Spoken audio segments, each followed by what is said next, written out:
हरे कृष्णा, आप सभी को मेरा प्रणाम। आपका स्वागत है इस नई वीडियो में। और आज हम चर्चा करेंगे on the topic are we free. Independence day आ रहा है तो जरा चर्चा कर लेते हैं कि हम वास्तव में फ्री है कि नहीं। तो फ्रीडम क्या होती है? फ्रीडम वो होती है जिस चीज़ से हमें तकलीफ होती है उससे मुक्त हो जाना, है कि नहीं। आप पढ़ाई कर रहे हो क्यों? क्योंकि आप अविद्या से मुक्ति चाहते हो, है ना। आप एसी वाले रूम में बैठे हो क्यों? क्योंकि आप गर्मी से मुक्ति चाहते हो, है कि नहीं। आप दोस्त तो बनाते हो क्यों? ताकि आप लोनलीनेस से मुक्ति पा सको। तो हम हर काम मुक्ति के लिए करते। खाना भी खाते किस लिए? मुक्ति मिले भूख से। तो हर काम मुक्ति के लिए कर रहे कि नहीं, है ना। So everybody wants liberation. Even जो वो है ना पेड़, वो भी मुक्ति चाहता है। कैसे? उसे उगा दो आप और देखना कि जहाँ पर धूप निकल रही हो ना उधर की तरफ मुड़ जाएगा। यानी कि उसे मुक्ति चाहिए किससे? डार्कनेस। एवरीबॉडी वांट्स मुक्ति, एवरीबॉडी वांट्स फ्रीडम, लिबरेशन, है ना। तो हम सारे भी मुक्ति के पीछे भाग रहे हैं। अच्छा, इंडिपेंडेंस डे आ रहा है तो उसकी तो सारे पतंग उड़ाते हैं। यही आपके लिए इंडिपेंडेंस डे है, हमारे लिए इंडिपेंडेंस डे है ना। और बड़ा मजा भी आता है, आनंद भी आता है। लेकिन हमें ये ना बात डीपली एनालाइज करनी पड़ेगी that are we really free. उड़ानी चाहिए पतंग, मैं भी उड़ाता हूँ, मजा आता है, आनंद आता है बड़ा। तो हमें ये देखना है कि आर वी रियली फ्री। देखिए, जब तक आप भगवान की सेवा नहीं करेंगे तब तक आप फ्री नहीं है। हम कितनी चीजों के स्लेव्स हैं, अपने सेंसेस के स्लेव हैं। कहते ना, अबे यार ये नहीं करना चाहिए था यार, लेकिन मैंने कर दिया। मैं इतना घटिया इंसान क्यों हूं? मेरे से रुका क्यों नहीं गया? मैंने क्यों कर दिया एक गंदा काम? इसका मतलब आप अभी स्लेव हो, आप मुक्त नहीं हो, है ना चाहते हुए भी सिगरेट की भुड़क मचती है, तलब मचती है। तो इसका मतलब आप अपने सेंसेस के स्लेव हो। रात भर नेटफ्लिक्स देखते हैं, सुबह देर से उठते हैं, उल्लू की तरह जागते हैं, और फिर काम भी अपने देर से करते हैं और काम पूरे नहीं होते। अपनी ज़िंदगी का जो शेड्यूल है जो हमारा, वो सब खराब हो जाता है। इसका मतलब हम भी अभी भी स्लेव्स हैं। जंक फूड खाते हैं, पेट खराब होने के बावजूद भी, तबीयत खराब होने के बावजूद भी जंक फूड खाने का मन करता है। इसका मतलब हम अपने सेंसेस के स्लेव्स हैं, है ना। एक दोस्त मुझसे कह रहा था, यार लड़की मेरे को ना बीबी में एडमिशन लेना चाहिए था, बीटेक से बढ़िया। तो बीटेक में लड़कियां हैं ही नहीं, बीबी में अच्छी लड़कियां हैं। मैंने कहा तेरी मेंटेलिटी कुत्ते बंदरों जैसी है बिल्कुल। वो भी कुतियों के पीछे भागते रहते हैं, बस तू भी लड़कियों के पीछे भाग रहा है। बोला क्या करूँ यार, मन है कि मानता नहीं। यानी कि वो अपने मन का स्लेव है। इसका मतलब आप फ्री तो हो नहीं बिल्कुल भी। देख लो, अगर आप पूछो किसी से, hey are you free? Oh yes, I am free. Oh no, you are not free. कभी भी मृत्यु आ सकती है आपकी, आप कहाँ से फ्री हो? You are not free. हाँ, जन्म मृत्यु के चक्र में हम हैं। बार बार नई फैमिली चेंज करनी पड़ती है, बार बार हमें दुख झेलने पड़ते हैं। रोते हुए पैदा होना है, रोते हुए जाना है। तो कहाँ से फ्री है? कभी भी डेथ आ सकती है, कभी भी हमको झपट्टा मार सकती है। So how are we free? हाँ, कभी भी बीमार पड़ सकते हैं। How are we free? हम तो बंधे हुए हैं। हमारा मन करता है बढ़िया बढ़िया क्यूजीन खाए, बढ़िया बढ़िया खाना खाए, लेकिन पेट खराब रहता है जी। कहाँ से फ्री है? कौन सी फ्रीडम है हमारे पास फिर? ना चाहते हुए भी दुख मिलते हैं और चाहने के बावजूद भी सुख नहीं मिलते जीवन में। कहाँ से फ्री है हम तो बंधे हुए हैं, है कि नहीं। बंदे आप इसलिए हैं, हम इसलिए बंदे हैं क्योंकि हम अपना रियल जो आइडेंटिटी है उसको भूल गए। अगर मैं पूछूं who are you? Well I am Nishant. Okay, who are you? I am a software engineer. Okay, who are you? I am the husband of senorita. Who are you? Well I am the father of Pinky Bablu. Who are you? I am a Marathi. Who are you? Blah blah blah blah, और इतने सारे answers होते हैं इस व्यक्ति के पास, लेकिन जो सही आंसर है हु आर यू का, उसका जवाब ही नहीं पता। उसको खुद की आइडेंटिटी नहीं पता। हर व्यक्ति को अपनी आइडेंटिटी पता ही नहीं है, किसी को नहीं पता, किससे पूछ लो। बोलेंगे, अगर पूछे हु आर यू, बोलेंगे माय नेम इज ईशांत। अच्छा, ईशांत से पहले क्या था मैं? कुछ तो होगा, या इटरनली मैं ईशांत ही था? कुछ तो था मैं, तो क्या था? मेरी रियल आइडेंटिटी क्या है, ये जानना पड़ेगा। जब तक आइडेंटिटी क्लियर नहीं होगी कैसे खुश रह सकता है कोई व्यक्ति? तो जब हम गलत चीज से आइडेंटिफाई करते हैं अपने आप को, यानी कि शरीर से आइडेंटिफाई करते हैं, इसे कहते हैं फॉल्स ईगो। और इस गलत आइडेंटिफिकेशन की वजह से हमको दुख मिलते हैं जीवन में। ठीक है, हमको लगता है यार सोनाली मेरी क्यों नहीं हुई, वो क्यों चली गई, वो क्यों भाग गई राहुल के साथ। हाँ, राहुल में उसे क्या पसंद आया? तो ये क्या है? गलत आइडेंटिफिकेशन कर रहे हो आप, अपने शरीर के साथ खुद को आइडेंटिफाई कर रहे हो कि मैं ये शरीर हूँ और सोनाली मेरी है। अरे गलत आइडेंटिफिकेशन है, आप शरीर नहीं हो, आप आत्मा हो, और आत्मा किसकी है? कृष्ण की, और कृष्ण आपके है। सिर्फ ये, इसे कहते हैं रियल ईगो, इसे कहते हैं ट्रू ईगो। फॉल्स ईगो नहीं, ट्रू ईगो। ये रियल आइडेंटिफिकेशन है। The time of the soul, and soul is the part and parcel of Krishna. Soul is the eternal servant of Krishna. This is your real identity. और जब आप इस बात को जान जाओगे तब आपके जीवन में से दुख खत्म हो जाएंगे, कष्ट रहेंगे। कर्मों की वजह से जो कष्ट आते हैं वो रह सकते हैं। ये डिपेंड करता है आप कितने कृष्ण की शरण में हो। आप जितना कृष्ण की शरण में जाओगे उतने प्रतिशत से, उतने अनुपात से भगवान आपके जो कर्मों के फल है उसको नष्ट करेंगे।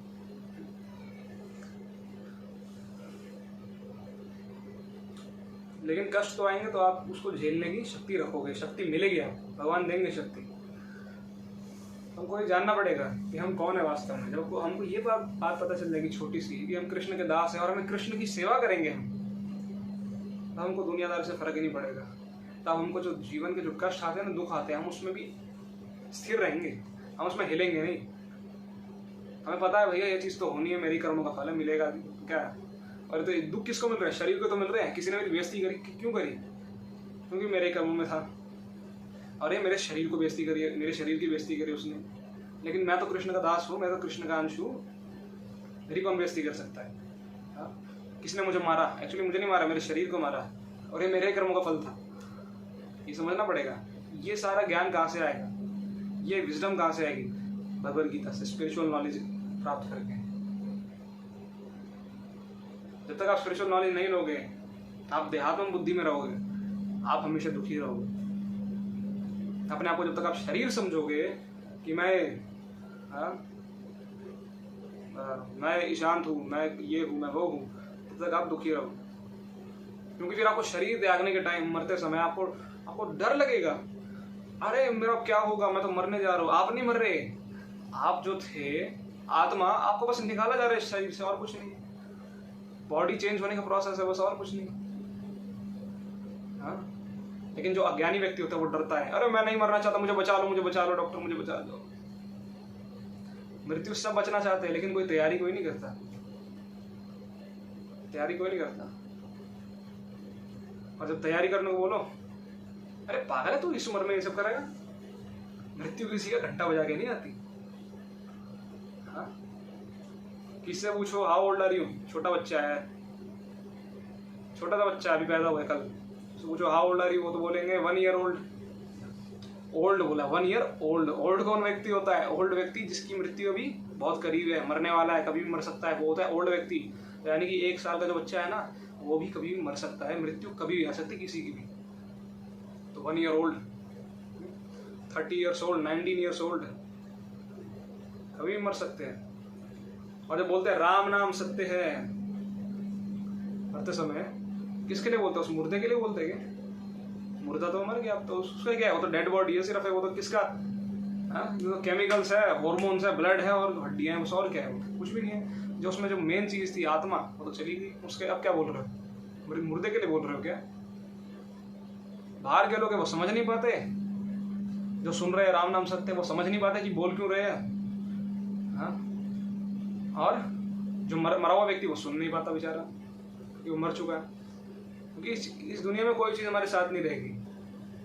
कोई नहीं, सारे रिश्ते भी टेम्पररी है, रिश्ते भी उतने समय के लिए है जितने समय तक बताया गया, जितने समय तक सीमित है।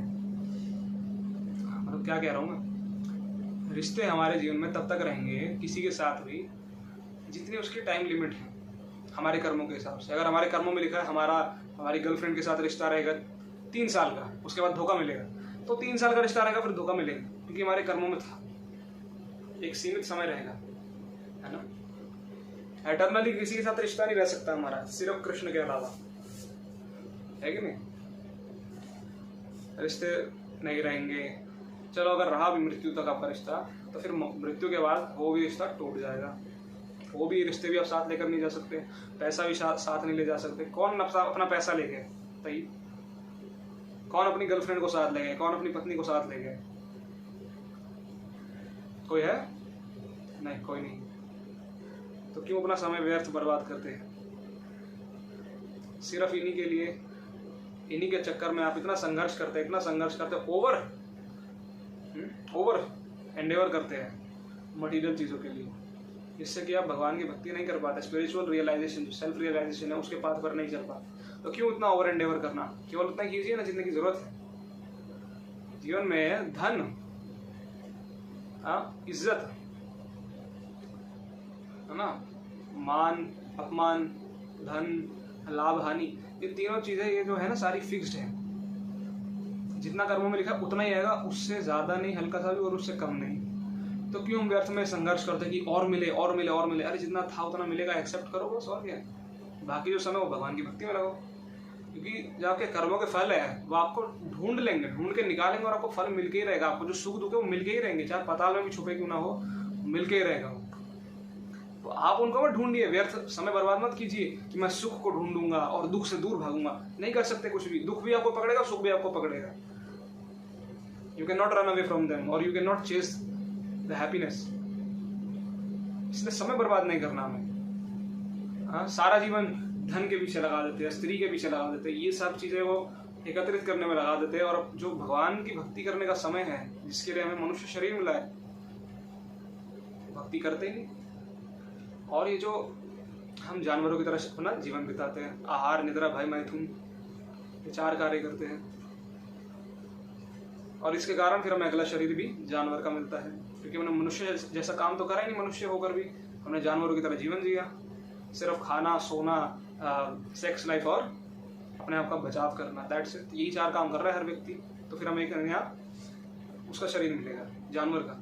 तो इसलिए समय बर्बाद मत कीजिए। तो राम नाम सत्य का अर्थ क्या है? हमारे साथ कुछ नहीं जाता जीवन में, लेकिन जाता क्या है? सिर्फ भगवान का नाम। जितना आपने भगवान का नाम लिया उतना आपको लाभ मिलेगा। अगर आपने इतना भगवान का नाम लिया, है ना, और अंत समय में भगवान का नाम ले लिया, आपके मुख से भगवान का नाम निकला, और वो कैसे निकलेगा? जब आपने जीवन भर भगवान का नाम लिया, तभी अंत समय में आपका नाम निकलेगा। तो वो सारी जो भक्ति जो आपने करी भगवान की, उसका कभी नाश नहीं होता। वो आप हमेशा अपने साथ लेकर जाते हो। मटीरियल चीजें, आपकी knowledge, strength, power, beauty, fame, सब कुछ आपका यहीं रह जाएगा, लेकिन जो जाएगी साथ में भगवान का नाम जाएगा, भगवान की भक्ति जाएगी। तो इसलिए बोलता है राम नाम ही सत्य है, बाकी सब मिथ्या है। लेकिन लोगों ने तो सिर्फ ऐसी कल्चर बना दिया, बस राम नाम सत्य है, समझते हैं नहीं उस चीज को, कभी प्रयास ही नहीं करा समझने का। सोचते कि अरे उसकी मृत्यु हुई है ना, हमारी कहाँ हुई, हमारी थोड़ी होगी मृत्यु। ठीक है, फिर अपना उसकी अर्थी निकाल के फिर अपना घर जाके अपने वही काम काज में लग जाते हैं, और फिर सोचते हैं कि यार उसकी जो प्रॉपर्टी थी उसको डिवाइड कैसे करेंगे, कितने हिस्से करने, जो मर गया उसकी प्रॉपर्टी है। मतलब इतना इल्यूजन में जी रहे हैं लोग। ये बात समझने की जरूरत है हमको। स्पिरिचुअल रियलाइजेशन हमको बहुत जरूरी करना है। इसके बिना हम इंसान नहीं करेंगे, मनुष्य जैसा काम नहीं कर पाएंगे हम इसके बिना। यही मनुष्य का मेन मकसद है। भगवान कहते हैं मनुष्य शरीर में दे दे इसलिए सेल्फ रियलाइजेशन के लिए, स्पिरिचुअल रियलाइजेशन के लिए। अगर आप इसका मिसयूज कर देते हो, आप दोबारा फिर जानवर बनते हो, और 84 लाख योनियों में आप दोबारा भ्रमण करते हो, उस साइकिल को दोबारा उसमें घूमते हो। ठीक है, तो इसलिए मनुष्य शरीर बहुत ज्यादा रेयर है और बहुत ज्यादा इम्पोर्टेंट। तो अगर हमको फ्री बनना है तो भगवान की सेवा करनी पड़ेगी, कृष्ण भक्ति करनी पड़ेगी, ताकि हम सारे दुखों से मुक्त हो सके और भगवान के धाम जा सके, भगवान की सेवा कर सके, भगवान से प्रेम कर सके। भगवान से प्रेम करके, भगवान की सेवा करके हम वास्तव में इंडिपेंडेंट बनेंगे, फ्री बनेंगे, मुक्त बनेंगे। ठीक है जी। आज की वीडियो में सिर्फ इतना ही। Very much for watching. Hare Krishna.